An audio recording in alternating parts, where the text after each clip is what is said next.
Magandang araw mga lods. Ayan, silipin muna natin yung ating mga bagong inakay mga lods. Totally, kahit talaga summer basta nasa tama lang na kondisyon, lalagyan yung mga ibon natin, tuloy-tuloy. So lalabas parang wala na silang season mga lods. Ayan, kaya the best talaga pag ang mga alaga ay nasa tamang lalagyan mga lods. Let it, bang, bang.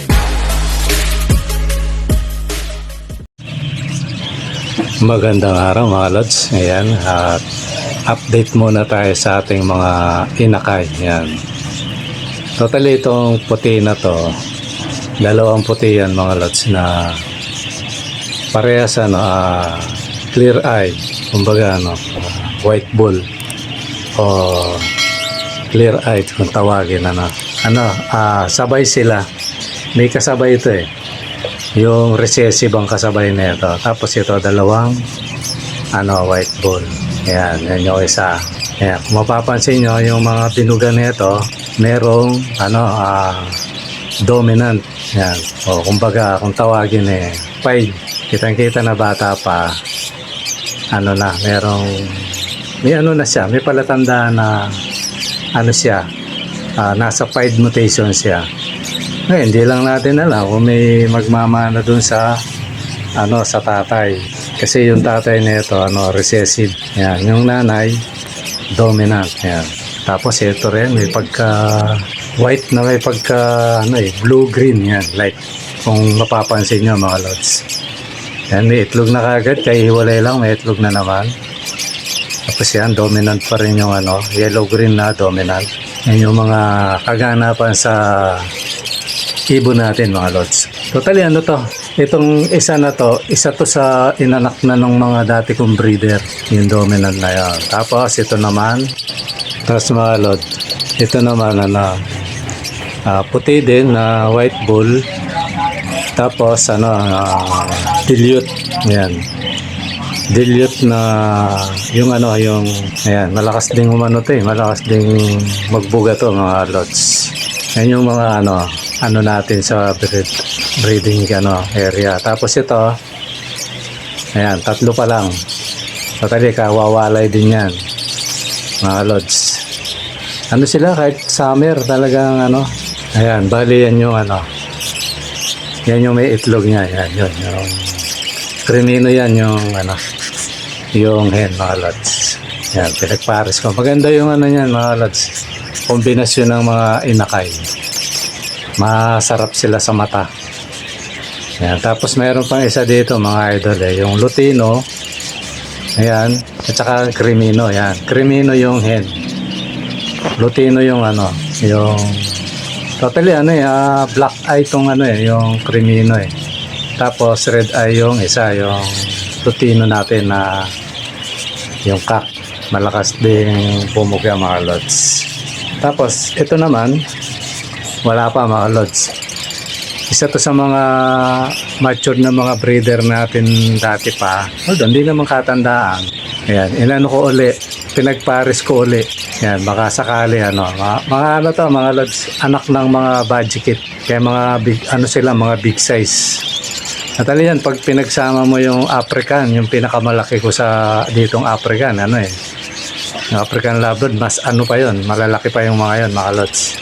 Yan, pag tinabi mo dyan, mas malalaki pa sila. Ayan, ito naman yung mga natin, yung mga alps natin, mga lods. Yan, mag-mine na kayo dyan, mga may korsonada kayo. I-PM nyo lang ako mga lods. Lagi ko namang nilalagay yung messenger ko sa description mga idol. I-out ko lahat yan kasi namili naman ako di pa lang ako nakakapasyal doon sa Kaya kung nagbabala kayo mga lods, iyan nyo na yan kasi baka pag nakapunta ako doon, maipasa ko yan. Yung presyo lang, kaibigan lang. Kasi ganyan naman sa ibunan pag bultuhan, medyo mababa. Yan. Kasi sabi ni Commander, mainit daw, kawawa yung mga napipinto akong busy mga lods. Gusto ni Commander bawasan ko kasi naman may papalabas na naman, tapos may yun nga yung Kita nyo na makaalis lang ng mga ano, tas ang kinargahan ko puno na naman, di ba, no? Ganun lang sa pag-iibon mga lods. Dahil hilig natin yung pag-iibon, ayan, kung ako lang kung may panustos lang akong marami dyan, mas masarap sa mata, mas marami. Yan, siyempre, hindi naman natin kayang anuhin yan. Sabi nga nung isang kalods natin, meron nga breeder nag-aalaga ng parakeets para masustenihan yung mga alaga nilang African. Pero ako sa African di pa ako masyado talaga. Siguro pag may pinagpares ako ritong dalawang pares yun Di pag nagbuga, di salamat Siguro yun doon ako mag-ahantid, parang iti-train ko. Siguro yun mga bata pa. Baka doon. Pero sa parakeets, maraming nagre-request na mag-hunted daw ako. Pasensya na mga lods baka mamatay lang yung mga ilakay. Nagbabalak ako, titingnan ko nga kung kakayanin natin. Kasi yung pinaka-the best talaga pag nag-hunted ka, may area ka, yung maluwag.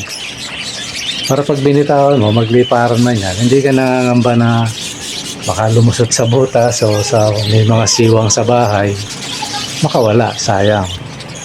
Pero tingnan ko rin siguro kung kasi minsan may nakita ako, gusto ko siya yung ibon. Kaya lang malaki na.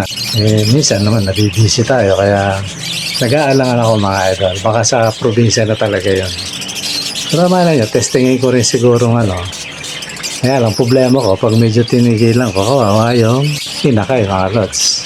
Tagay, pwede naman turuan kumain ng seeds yun Ayan, balik na tayo dito sa ating mga lods.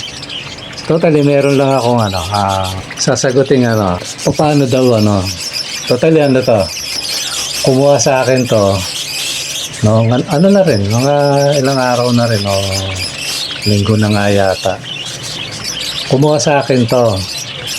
Ngayon, ang tanong niya, paano daw pasensya ka na idol hindi ko agad minsan kasi pag nilista ko, kahit nilista ko nakakalimutan ko rin yung computer kasi marami ng listahan to alam mo yung hindi lang kasi sa pag-ibon yung nililista ko dito mga lods kaya minsan pag nakita ko minsan 2 linggo na, pero minsan sinasagot pa rin natin mga lods. Simple lang naman ang tanong ni idol na ayaw ng pabanggit. Paano daw mag-alaga o yung tamang pag-aalaga. Totally lods hindi naman mahirap sa totoo lang ito lang. Hindi naman talaga mahirap alagaan yung mga kits o parakeets. Yan, sanay na tayo sa parakeets bagamat ang salitang parakeets maraming nakapaloob na ibon dyan. Kaya lang, nasanay na tayo kaya ako yung kategorya ko na kits, although tinatawag din sa ibang bansa na kits yan Ganito yan lods sa katotohanan wala namang hirap yung alagaan yan. Lalo na kung kinuha mo sa akin, di ba 3 pares lang yan. Wala namang hirap yun, lang. Ang importante lang, ito sabay na rin siguro kay rin kasi ni si Ostonal yan, shoutout sa lods ito sinasagot ko lang sa messenger yung mga nagtatanong kasi mga lods minsan sa messenger lang. Ito lods sabay ka na rin dito sa sasagutin ko yan, shoutout sa inyong mag-asawa yan yung si laging present sa tong mga to sa sa vlog natin yan, shoutout sa inyo pati si commander mo si Myra yan. Ito, sabay ko na rito kayo. Ayaw pabanggit kasi yung pangalan nito. Nahiya daw. Ito lang yan mga lods. Basta yung kumuha kayong ibon kahit saan nyo man nabili yan. Tapos bata pa. Mas maganda kasi kaya minsan sinasabi ko mas maganda bata. Alam nyo kung bakit Pag bata kasi tatanda sa iyo yan. Hanggang sa maging breeder yan. Masasanay yan So pag sanay yan, hindi ka masyadong hirap. Diba Pero ngayon yung mga naibigay kay Lutz, merong matured, merong hindi naman kabataan, diba? Mga 4 na buwan normal kasi yun yung maligalig. Kasi daw ilang araw na maligalig pa din. Normal yun Lutz. Ngayon kung ka, yun nga, nabanggit ko nga sa'yo, yung yung destros. May powder nun, pero pwede rin yung tubig. May nabibili naman yan ngayon. Nakapak na nga yan Yun yung painom mo lang Parang minsan na kasi pag nanibago yung ibon, na-stress yan eh. Tapos pag bagong bili mga idol, ito yung payo. Bagong dating yung ibon sa inyo. Una-una ganito. Pag mag-aalaga kayo ng ibon, dapat meron talagang lalagyan ng ibon nyo. May espasyo siya sa area nyo. Kasi yan, kagaya ng isang kalots natin, nasa bahay lang. Di ba, no? Ano yun? Kahit sa gusto mo, siyempre may tao lagi. Ano yan, hindi, magbe-breed yan pag talagang, pero napakatagal. Tingnan nyo yung nasa baba ko. Kung tutusin, dapat meron ng karapat-dapat dun eh. Pero kung mo daanan siya ng tao, laging nagugulat. Tutusin, hindi naman siya, hindi naman laging daanan. Yan, mga apo ko lang. Gulat siya lagi. Ang ibon na pag laging nagugulat o umiitlog. Kasagsagang gusto na umitlog, biglang may narinig na ingay. Aalis yun mga lods. Ganun yun. Kaya yan. So ang tamang lang naman, ang tamang gawin lang naman, dapat ang ibon mo may tamang lalagyan. Yan, kagaya sa akin, kita nyo, nasa bubong lang. Pero hindi naman yung mainit may lilim kasi rito mga lods. Yung punong malaki tinabas ko nga kasi sobrang lago na. Nagugulat na yung ibon pag humangin, umaampas na doon sa pinaka-top ng nila, kulungan.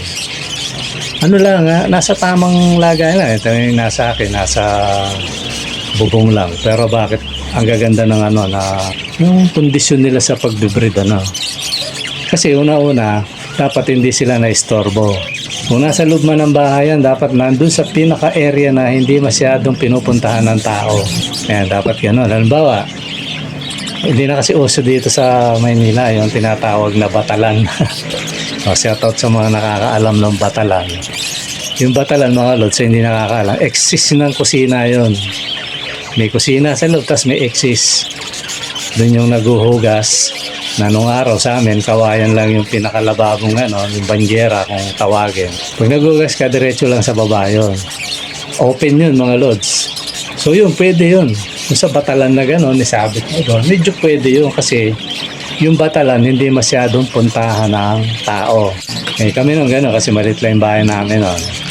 Sabi nga bahay kubo lang.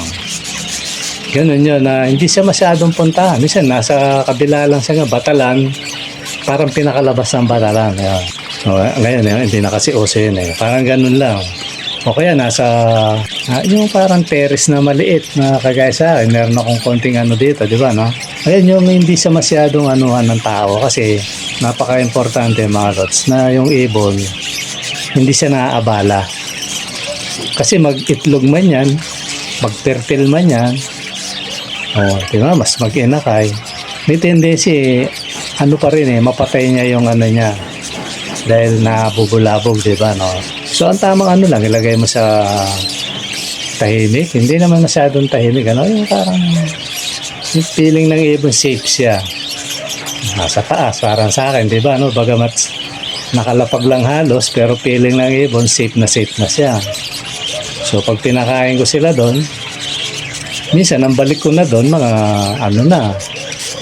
bandang hapon na. Diba, no? Mga ilang oras yung pagitan ng bago ko sila puntahan ulit. Kaya piling ng ibon, safe na siya. Kung meron ng manok, na-observe ko nga yung mga manok kung yung mga nasa baba hindi mag-breed pero nag-breed pa rin mga lods So alam ng ibon na kapwa nila hayop yun. Kapwa nila ibon na nanginginain lang, yung mga nahuhulog sa pagkain nila kinukuha ng ibon, ng manok. Ibon din naman yung manok mga lods. Feeling ng ibon, safe siya. Pero noong umpisa mga lods, dinala ko yung mga manok na yan. Ligalig sila So kita mo nasanay. Diba, no? Kasi hindi naman harmful yung manok So yun mga lods, lang yung tamang na lalagyan. Tapos, tamang trato. Huwag pa daskol-daskol. Ito ilang beses ko na sinabi to. Pag nagpakain kayo, hanggat maaari, tanghuran nyo muna. Kahit 5 to 15 minutes. Kulang kayo habang nagkakape kung umaga kayo nagpapakain, umagang-maga. Nakikita ng ibon nyo, lalo na kung 3 pares lang yung ibon mo lods, yan, yung kinuha mo rito. 3 pares lang naman. So yung ibon gutom, tapos nakikita ka, yan, pakapi-kapi ka sa harap niya, no? Yung dahan-dahan lang, parang medyo slow yung galaw mo. Tapos, pagkaroon ng 15 minutos, so ako nga, lagpas pa nga doon minsan eh. Pero ngayon, hindi ko na ginagawa kasi sanay na yung ibon sa akin. Lagpas pa nga sa ganun ang ginagawa ko dati. Pero katagalan, nasanay na ibon. So, ipauunawa mo sa ibon, magpapakain lang to. Kakainin lang kami yun. Sa araw-araw yun, Lods, masasaya na yung ibon. Tapos, sunod naman, medyo i-adjust mo na konti kung di ka rin lang busy. Kung dati, alas 7 ka nagpapakain, kung may trabaho ka, ako kasi minsan, Lods, bihira lang eh. Pag may tanggap lang ako lumalabas. Karamihan dito na lang ako sa bahay, lalabas lang ako pag may bibilin. Ano lang naman eh. Pag may trabaho naman, ang ginagawa ko, kinakargaan ko na ng maraming pagkain yan. Abutin man ako ng kasi minsan 2 beses ako nagpapakain mga Lods eh. So todoan ko na yan, hanggang gabi na yan. O kaya kinabukasan na lang ulit makikita yung mga ibon. Yan mga ganon, Pero kung busy ka mga Lods, medyo mahirap. Pero kung hindi ka naman busy, unti-unti mag-adjust ka paminsan-minsan. Alam mo yung gutumin mo. Kagaya na sabi ko dati, kung di ka rin lang busy, i-adjust mo na alas 9 yung pakain mo. Yung medyo nagutom sila. Yan, panigurado yan pag nakita ka.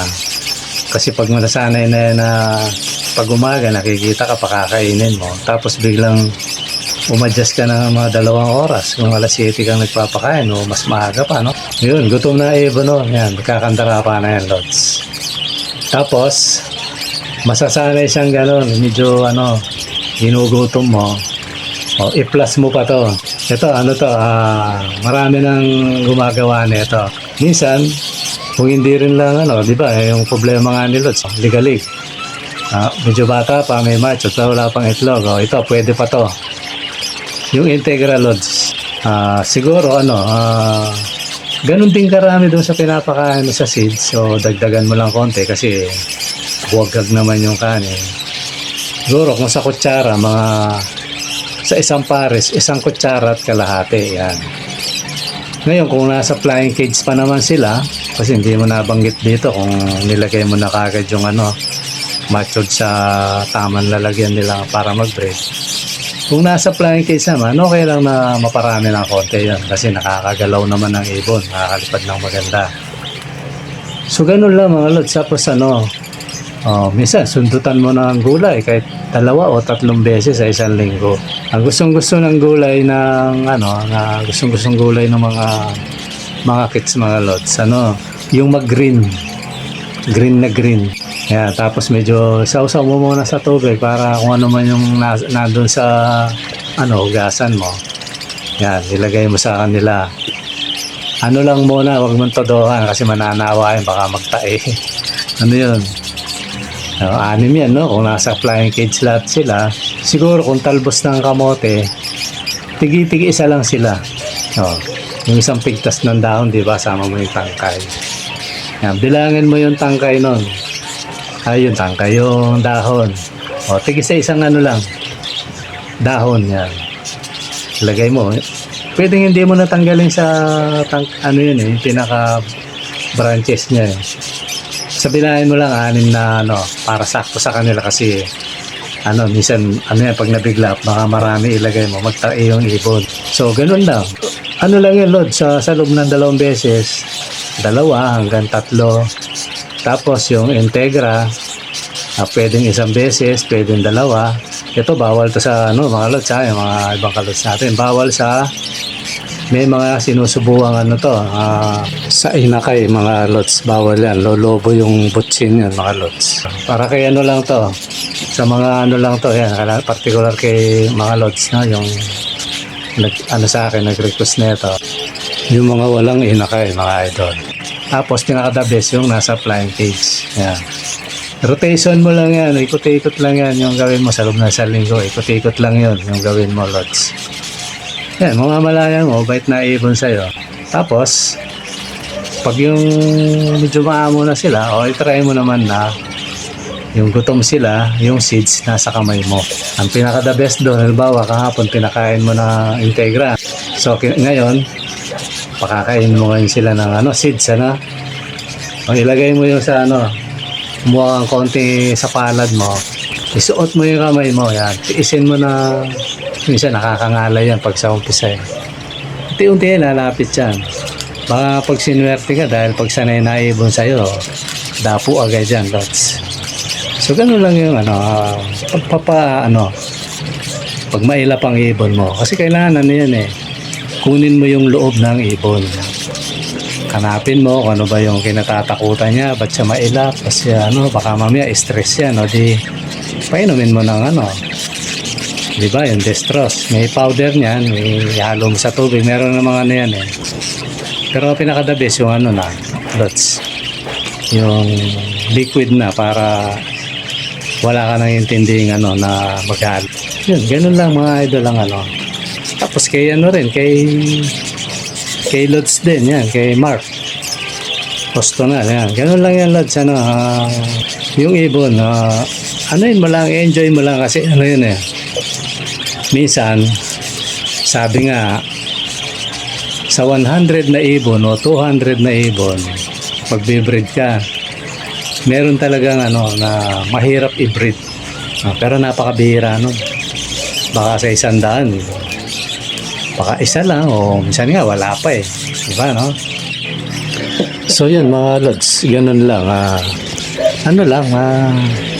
siyempre ganun talaga lalo na pag bago kang mag-aalaga ng ibon, ganun talaga, minsan nainip ka, minsan conscious ka bakit ganyan yung behavior ng ibon, diba Marami nga yan nagtatanong sa akin, pero yun lagi yung sinasagot ko pag nag-chat sila sa akin.